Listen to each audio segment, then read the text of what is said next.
आता माझा एक मत आहे की काही कलाकार आज या ठिकाणी नवीन नवीन झालेलं आणि ते जसं आम्ही 100 रुपयात आमची ह्या होती बिदागी होती, पण 150 रुपयाची रिक्षा करून आम्ही नाटकात म्हणजे तो नाटक त्यांचं तिसं ते गेले तर त्यांच्या मागसून आम्ही थंयपर्यंत जाऊन पोचू, पण त्यांचं कधी पडाय देऊ नाही.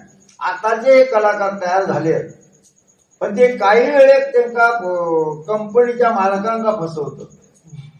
येतं म्हणून सांगतो ते येतच नाही. काही काही वेळेस पुढे एक दिवस नाटक हा म्हणजे ते आजचे दिवस माझा असा झाला तसा झाला.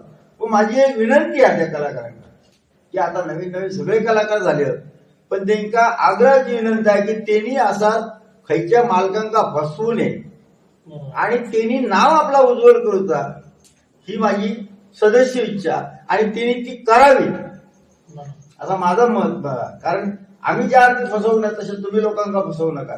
तुम्ही फसवता म्हणजे गणपतींना फसवताय असा न करता तुम्ही काहीतरी एखाद्या कंपनीत गेला तर काहीतरी तुमचं नाव उज्ज्वल होऊ गया, आज उंच शिखरावर तुमची पोचावं, तुमचं लोकांनी वावा करू गय, असा काहीतरी करून दाखवा आणि ही कला अशीच जीवनात तुमच्या जिवंत ठेवा.